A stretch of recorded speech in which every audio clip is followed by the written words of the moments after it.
Congratulations, true crime addicts. We've survived another week. It is Friday, September 15th, 2023. The Ides of September. This week, Hunter Biden indicted, an escaped convict captured, and Jeffrey Dahmer's father has secrets of his own. Stay tuned. Yes, super excited. We are all pumped to have James Renner. James Renner on. That James Renner has zeroed in on. James Renner once again drops a bombshell.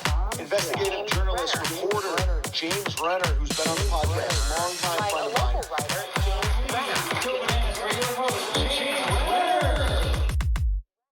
All right, welcome back to True Crime Addict with James Renner. That's me.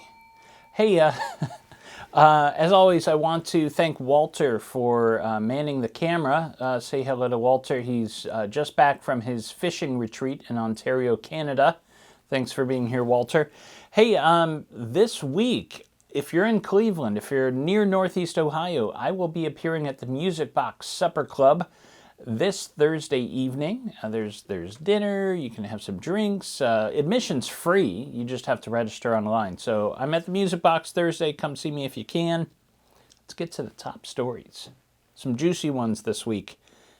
Hunter Biden, the son of President Joe Biden, was indicted in federal court yesterday for several firearms charges. Prosecutors claim Hunter made false statements when purchasing a firearm and possessing a firearm while using a controlled substance. That's illegal, by the way. Police responded to an incident in 2018 when a gun owned by Hunter Biden was thrown into a trash can in Delaware. There's so many sad things about that statement, but the fact that it happened in Delaware is probably the top. It seems the person who tossed the gun, by the way, was Hallie Biden. That's the widow of President Biden's other son, Beau, who was in a Hallie, not Beau. Hallie was in a relationship with Hunter at the time that this gun was dropped. Make of that what you will. This, according to Fox News. Big surprise there. Hunter was discharged from the Navy in 2014, by the way, for testing positive for cocaine. He's facing 10 years in prison and a $250,000 fine, according to The Hill. Since his trouble, he has admitted many addiction issues. He actually published a memoir not too long ago in which he talks about using crack cocaine on a daily basis for a time. Hunter is the first child of a sitting president to be indicted in U.S. history. Coincidentally, this week, Republicans announced plans to begin an impeachment investigation into President Biden in an effort to search for evidence of crimes related to business transactions between the Biden family and a Ukraine oil company. As you probably know, I'm a diehard liberal. Some would call me a Marxist. But I disagree with the stance of the mainstream media on this one. I do think it's a story. I also thought his laptop was a story and is still a story.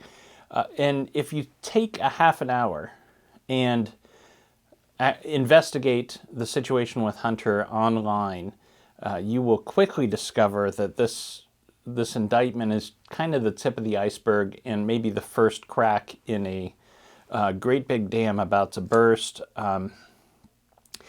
Regardless of these charges, there's no doubt in my mind that Hunter Biden put the presidency at risk with his behavior in recent years, at the very least making a sitting president's son an easy target for blackmail. The level of secrets and craziness inside the Biden family would make succession look like the Brady Bunch. Next story. On Wednesday, the father and stepmother of murdered 10-year-old Sara Sharif were arrested and taken into custody upon returning to the UK, reports The Guardian. 41-year-old Irfan Sharif and 29-year-old Binash Batul are currently in custody on suspicion of murder after a month on the run. Here's what we know so far. Sharif and Batul fled the UK after Sharif's 10-year-old daughter, Sarah, died at his home in Horsell. That's in Surrey, England. Sharif, Batul, and Sharif's other 5 children then flew to Pakistan. After landing, Sharif called authorities in the UK to report that his daughter's body could be found in the home. When police arrived, they discovered the girl's body to be severely beaten. Why they flew to Pakistan is unknown, especially since Sharif and Batul became scared once they got there that they would be assaulted and tortured if they were caught and arrested in this foreign country, which is not exactly known for treating its criminals very well. In fact, Pakistan locked up members of Sharif's family in what seems to be an attempt to pressure Sharif to turn himself in. Realizing he would be treated better by UK authorities, Sharif and Batul decided to fly back to England to face the courts there. According to the Daily Beast, students who went to school with Sara had reported the girl showed cuts and bruises on her body. Sharif pulled her out of school the next day, keeping her at home after that. Sharif has not publicly explained how his daughter died and only referred to it as, quote, an incident when talking, end quote, when talking to authorities. Apparently, he really wanted to get out of Pakistan before he got into an incident himself. ProPublica published a powerful piece of investigative reporting this week that finally tells the entire story of disgraced gynecologist Robert Hadden, who was sentenced to 20 years in prison in July for sexually assaulting patients for decades at Columbia University and New York Presbyterian hospitals. I've linked the article in the liner notes. I really recommend that you take the time to read it, as it goes into the lengths by which it sure looks like Columbia University worked to cover up Hadden's crimes. Hadden was a gynecologist at Columbia University Hospital, where he handled exams and births, but the women he treated would often be left alone with him during these exams, and Hadden would use the opportunity to, among other things, lick their vaginas. I feel gross just saying that statement, but that's what's been alleged here. Women complained for years and were kind of waved away. Oh, that's just Dr. Hadden. Everyone he worked with seemed to know he was a pervert, but hardly any of them did anything to stop it or even to speak up for it, for fear that they might lose their job or harm the reputation of Columbia University, according to this article. It's alleged that his attacks went on for so long that he abused a young woman during an exam who he had delivered as a baby. One of the victims was Evelyn Yang, who claimed Hadden assaulted her in July 2012 when she was 7 months pregnant. Her husband is Andrew Yang, who ran for president in 2020. This is one of the biggest, this guy was probably the most prolific serial abuser in recent history. Anyways, read this article. It does a great job of explaining the weirdness of how in America and under these capitalist systems, we tend to revere institutions to our own detriment. You know, it's weird that so many people here seem to have been more interested in protecting Columbia University than protecting these women. So far, 245 women have come forward, but authorities believe that number may be very low. It could represent maybe like a tenth of the women he assaulted over the years. As a quick aside, there sure are some creepy male OBGYNs out there. Little short story. When my wife gave birth to our son, this would have been back in 2007, after the birth, the OBGYN turned to me and said, quote, "Do you want me to add an extra stitch?"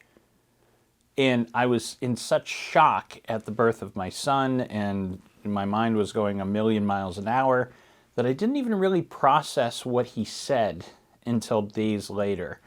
But I've been thinking about it after reading this story, and it makes me wonder, you know, what else is in that guy's... She left this OBGYN after that birth, by the way. But, man, what a creepy story. Those are the top stories of this middle of September week. I will be right back. We've got lots more coming after the break, by the way. I got to tell you the story about Dahmer's father. It will creep you out.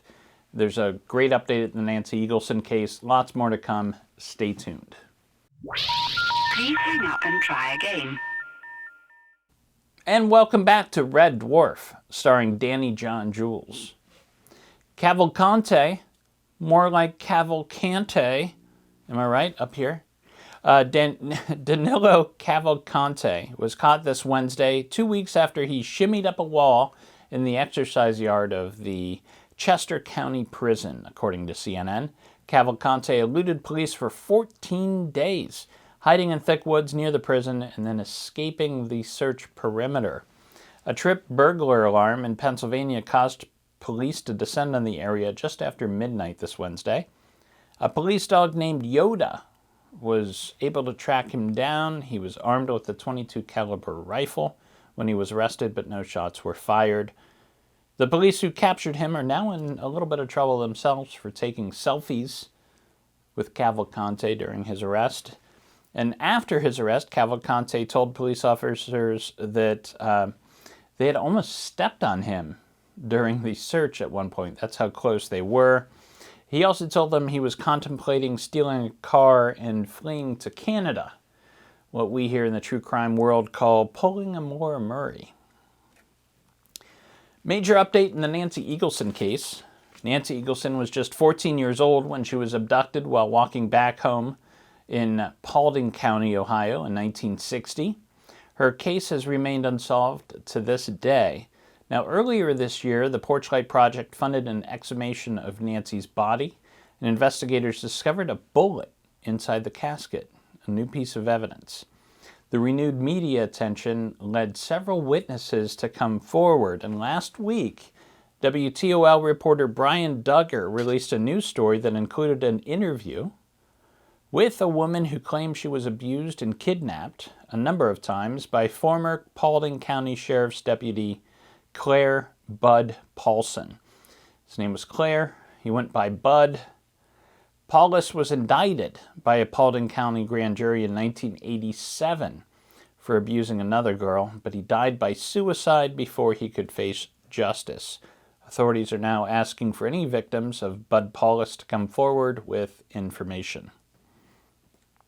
A new documentary about the murders of Jeffrey Dahmer titled My Son Jeffrey, The Dahmer Family Tapes, will stream on Fox Nation on September 18th, according to the Milwaukee Journal-Sentinel. The new documentary centers around recorded conversations between Jeffrey and his father, Lionel Dahmer, who worked as a school teacher right here in Ohio, by the way. During one conversation, Lionel is heard saying, quote, "I had weird thoughts in my childhood too. You're just like me, Jeff."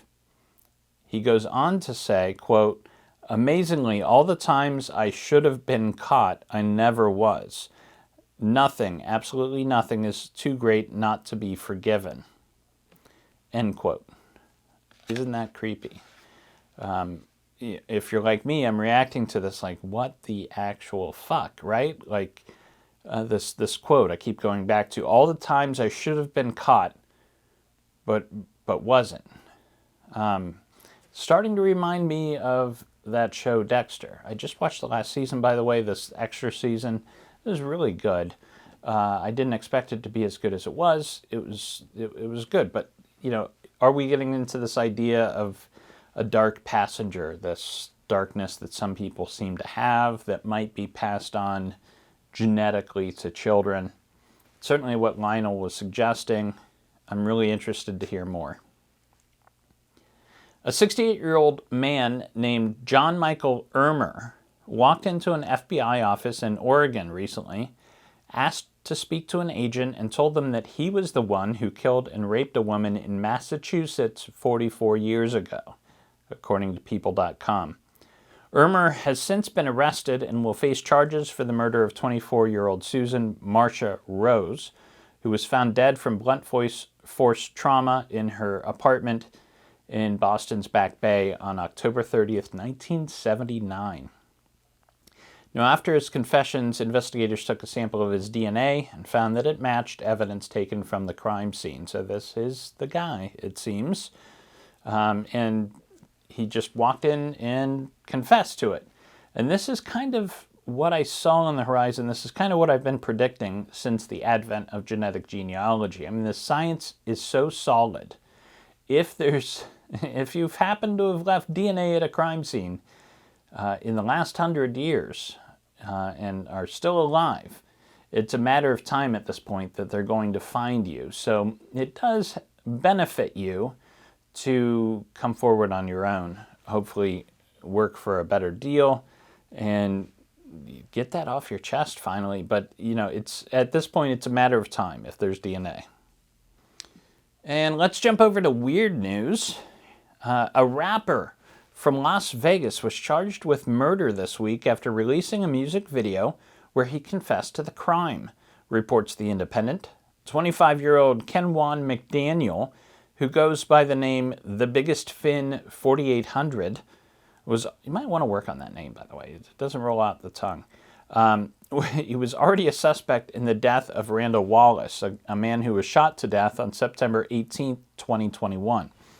Why was he a suspect? Because a vehicle that matched the type he drove was spotted at the scene. Now, detectives say his rap video contained specific information that only the killer could have known. Here's a bit of the lyrics from McDaniel's song. Quote, "I be the reason why he's dead. We still taunt him when he die. Not the reason he's dead, so celebrate the reason why his mama cry. Park the car, double back on feet, the smartest way to slide, drove in, double lock yo man, make sure you get yo bod." End quote. So yeah, pretty damning. In related news, Kelly Clarkson has already released a cover.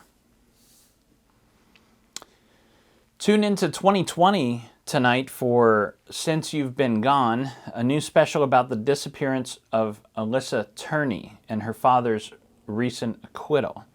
The special will include new interviews with Michael Turney and also podcast host Octavia McHenry.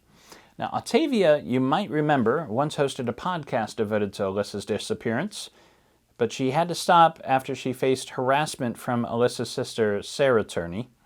Got so bad she had to take Sara to court, and she's been gone from social media since then. So check it out, 2020 tonight. And the new book this week, I don't have a copy of this yet, but I'm going to get one.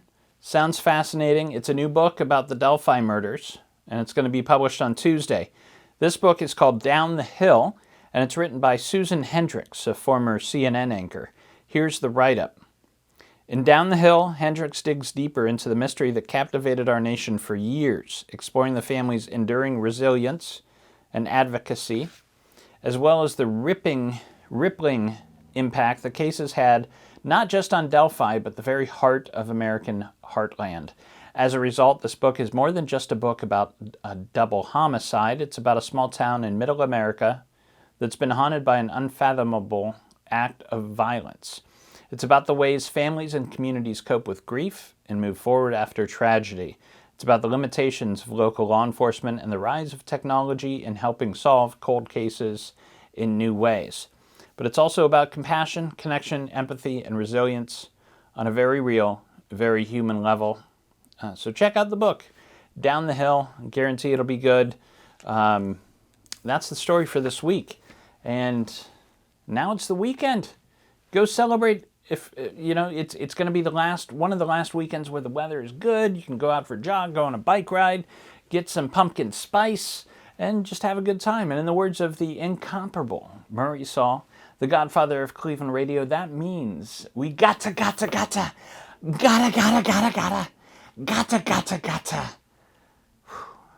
get down, damn it.